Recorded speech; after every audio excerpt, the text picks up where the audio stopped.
conseguir definir quem a gente está olhando. Quanto isso representa de números? De fato, a gente está falando de economia da cultura como um conceito abstrato ou como algo que gera recursos no final do dia? E esses números que eu trago para vocês vêm de um relatório feito pela ONU, publicado em 2008. Foi o primeiro relatório mundial de economia criativa, que abrange tudo isso que a gente está dizendo, e que traz dados estatísticos em participação no PIB e em participação no emprego para um monte de países. No Brasil, infelizmente, não tem esses números porque não tinha dados para mandar, porque a gente não levanta. Se não é importante, a gente não levanta, se não levanta, não é importante, daí a gente não sai dessa equação. Mas parece que finalmente vamos começar a sair. Então, o que a gente tem aqui? Na coluna em verde, a gente tem o percentual do PIB. Na coluna azul, a gente tem o percentual de empregos. Então, vamos pegar esse primeiro país aqui com as colunas, que é justamente os Estados Unidos. E daí a gente tem quem? 11,12% do PIB dos Estados Unidos vem disso que a gente está discutindo. 11,12% do PIB dos Estados Unidos dá algo como 1,250 bilhões de dólares. E daí a gente leva um susto e começa realmente a considerar que, opa, se eu estou colocando um orçamento voltado à cultura de tanto e já é 1,250 bilhões, é porque de repente é um bom investimento. Não só isso, mas gera 8,5% de empregos. Em alguns países gera ainda mais. Por quê? Porque ao passo que aqui eu devo estar fazendo audiovisual, que gera mais dinheiro, mas emprega menos gente, porque tem grandes estúdios, grandes maquinários e afins, aqui eu devo estar mais voltado ao artesanato, a trabalhos que envolvem muita gente, mas que não necessariamente, como final, cobram muito caro. O que a gente tem mais de dados? Que é importante gerar emprego para um país como o Brasil, porque segundo as nossas estimativas populacionais, o Brasil, desde 1950, 60, 70, 80, 90, 2000, 2010, estamos aqui, continua crescendo em termos populacionais, menos rápido agora, mas continua crescendo, e essa curva só deve, talvez, se reverter em 2040. E que emprego a gente vai dar para essa turma toda que está vindo? Precisa de setores que gerem muitos empregos. E a cultura é um setor que gera muitos empregos. Então, opa, além de tudo, não só sob o viés de geração de dinheiro, mas também de distribuição de oportunidades de trabalho, é um bom investimento.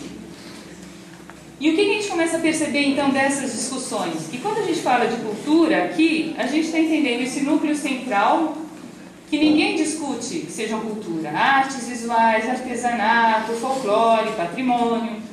Daí a gente mexe com as indústrias culturais, que essa altura também ninguém mais discute, né? Foi discutindo da escola de Frankfurt, Furtador, Rubênio e etc. Mas o que é reprodutível, né? Em série, livros, CDs, filmes, mexe com outras indústrias que até pouco tempo não se considerava como cultura e agora claramente são, como design, moda, arquitetura. Ah, mas nem toda propaganda é cultura, claro. A gente tem propagandas que aqui ou na França o Danone faz a mesma propaganda. Mas há propagandas que são visceralmente unidas à cultura de um país. Haja vista a propaganda da Havaianas ter sido tirada do ar porque chocou a população brasileira, a avó dizer para a neta, não, mas já bem, eu estou pensando num garçom que é um bacanão só para uma noite. Como assim? Então tira-se isso do ar. Como não é cultural? Ah, e todo livro é cultura? Manual de carro, para alguns até é, mas o manual de carro para a grande maioria não é. Análise da Sociedade Brasileira de Dermatologia, é um livro, é cultura? Então a gente tem que pensar no suporte, não, tem que pensar no conteúdo.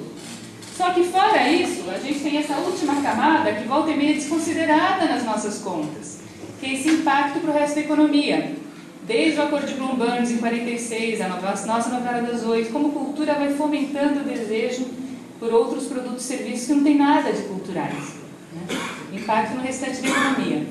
Agora, como é que a gente vê isso em números? E esses números que eu trago a vocês vêm da São Paulo Fashion Week, levantado junto ao Banco Central. E o que eles dizem?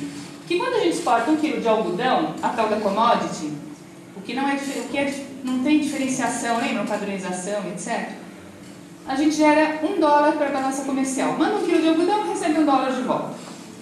Quando a gente exporta 1 quilo de têxtil comum, camiseta, meia, roupa de baixo, enfim, nada muito elaborado, a gente exporta 1 quilo e ganha $20.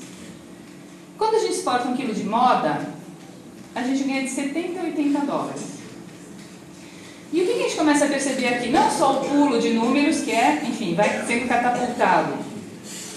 Mas olha só que coisa interessante. Se a gente só produzisse algodão e tentasse vender no mercado internacional, a gente teria muita dificuldade em bater o algodão egípcio. Porque o fio penteado, porque não sei o quê, porque o algodão egípcio, eu vivo o algodão egípcio, ao mesmo preço eu compro o algodão egípcio. Se a gente parasse, produzisse o algodão e parasse na camiseta, a gente não conseguiria concorrer com a China. E quando a gente passa para a moda, a gente tem uma grande vantagem de poder comprar a camiseta e o algodão sem custo de transporte, etc, etc, dando mais competitividade também a esses setores.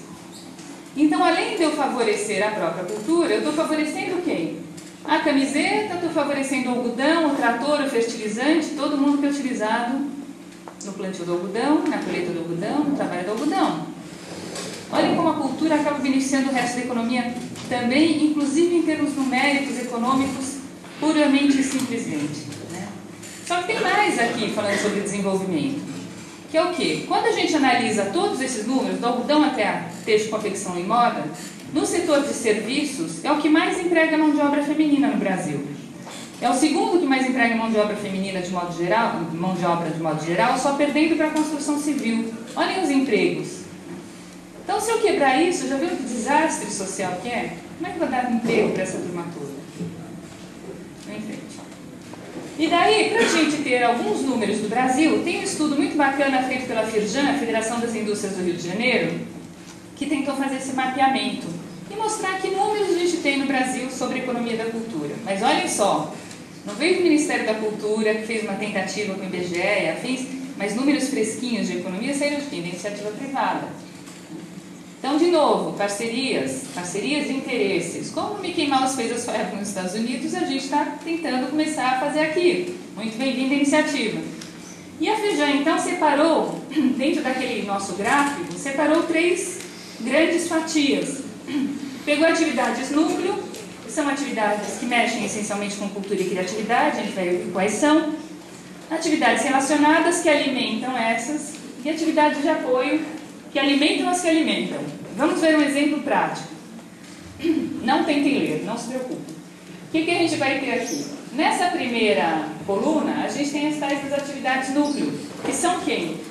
Expressões culturais, como artesanato, museus, festas populares, bibliotecas, artes cênicas, artes visuais, música, filme e vídeo, TV e rádio, mercado editorial, software e computação. Ah, mas isso não é cultura. Mas sem a televisão, como é que eu vejo o filme? Sem o computador, como é que eu baixo a música? Então eles entram como suporte, sim, porque sem eles eu não tenho acesso ao resto. Arquitetura, design, moda e publicidade. Então esses setores foram definidos como setores essencialmente culturais e criativos, setores núcleo.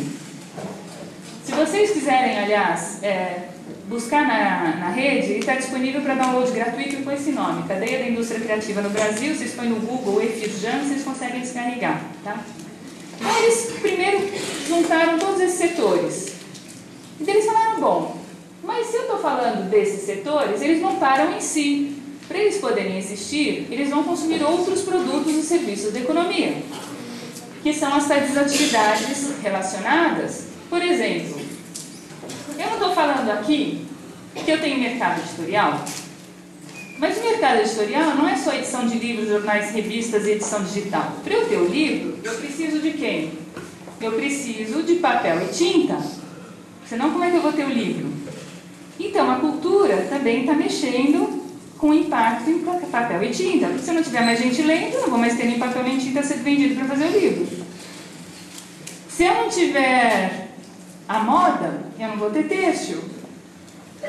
Se eu não tiver a moda, eu não vou ter curtimento e outras preparações de couro. Então, a gente tem que pegar de cada uma dessas outros setores o pedacinho que corresponde àquilo que a gente está considerando aqui. Tá claro? Então, além das atividades essencialmente culturais, cada uma delas está demandando um monte de produtos e serviços da economia. Só que, além dessas, eu tenho essas terceiras, que são as que alimentam essa aqui por sua vez, como se estivesse entrando numa árvore com suas raízes. Então, para poder ter a festa e o festival, eu preciso de quem? Do turismo. O turismo vai entrar no guia que vai falar da festa. Opa! Então o que a gente percebe é que a gente entra num labirinto da economia em que uma coisa demanda outra coisa, que demanda outra coisa, que demanda outra coisa, nesse efeito multiplicador, e que o impacto então da cultura não para ali, e nem para aqui, mas vem até aqui na pontinha. O que eu tenho aqui? Serviços jurídicos. Claro, se eu estou criando uma música e eu vou vender para um estúdio, eu preciso ter um contrato. E esse advogado está ganhando dinheiro em cima do contrato que está fazendo para o estúdio, em cima da música que eu estou criando. Então, olhem só como o nosso leque vai muito além do impacto em renda, em emprego, em arrecadação tributária, especificamente na cultura, né? E quanto isso dá, de fato, de número? Vamos ver aqui o que a Firjan levantou. Então, aquela primeira fatia, que tem as atividades núcleo, no Brasil, representam 2,59% do PIB. Que não é pouca coisa, né? A gente cresce 1%, meio por cento já festeja, 2,59% é bastantinho. Mas aquela segunda fatia, papel e a tinta utilizados no livro, por exemplo, representam 5,37%.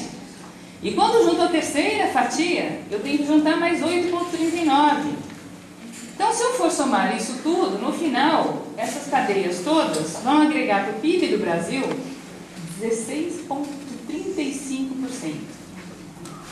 16,35%. E daí eles tiveram a generosidade na Firjan de fazer isso para os vários estados, né? Então essa pesquisa é interessante para todo mundo que lida com isso, porque tem um comparativo. Claro que o interesse também era ver a posição do Rio de Janeiro frente aos outros estados, mas a gente levou uma casquinha com essa, né? Que é de identificar potenciais negócios, onde nessas cadeias todas, a gente como estado consegue se diferenciar. Os vários municípios catarinenses conseguem ter mais vantagem, né? Em que pedaço dessas cadeias? Porque não é só na produção do livro, tem a festa, tem o guia, tem o turismo, tem tudo isso, né? Tem oportunidade para todo mundo. Eles pegaram o quê? A renda naquela primeira fatia, no que é estritamente cultural, e estão tentando perceber em que momento a gente se situa nisso. Então, Rio de Janeiro, R$ 2.182 de renda média. São Paulo, 2.124, na média do Brasil, R$ 1.666. Amazonas, Pernambuco, Bahia, Espírito Santo, Rio Grande do Sul, Pará, Paraná, Santa Catarina, 1.103.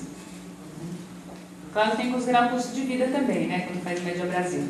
1.103 é o salário médio das pessoas que trabalham naquela primeira fatia, R$ 1.103. E eles pegaram também a contribuição daquela primeira fatia exclusivamente, ou seja, sem nem considerar o resto, para o PIB dos estados. Rio de Janeiro, 4%, claro, só que tem de audiovisual lá, né, das editoras, Projac, tira a TV Globo, já está um montão. São Paulo, 3,4%, média do PIB Brasil, a gente viu 2,6%. Minas, Pernambuco, Santa Catarina, 1,9%. 1,9% do PIB do estado vem só daquela primeira fatia, sem considerar as outras. E daí a gente começa a ter argumentos, porque nos meus sonhos mais aloprados, eu fico imaginando uma reunião entre os secretários e o governador, ou os ministros e o presidente, e daí vai o secretário de desenvolvimento e diz assim: governador, veja bem, eu preciso de um orçamento para o ano que vem de tanto, porque eu contribuo com X% do PIB, tantos por cento de emprego, tantos por cento de impostos. Anoto tudo. Daí veio da agricultura e falou: não, mas o governador, veja bem, eu então provavelmente preciso de um orçamento e tal, porque olha os meus números. E daí vem a cultura e fala: não, veja bem, governador, é que o senhor sabe, é super importante a diversidade, a coesão social. Claro, mas a língua não é essa. Cadê os números? E daí quando a gente fala que a gente contribui com 1,9%, isso nos dá pelo menos a autoridade de chegar lá e falar assim: olha, eu acho que eu mereço 1,9%. Que a gente não tem, né? Para a parte da cultura não chega a 1,9%. Então a gente começa a ter uns primeiros argumentos para dizer: olha, vamos conversar com essa gente grande então, porque agora eu já estou municiado, né?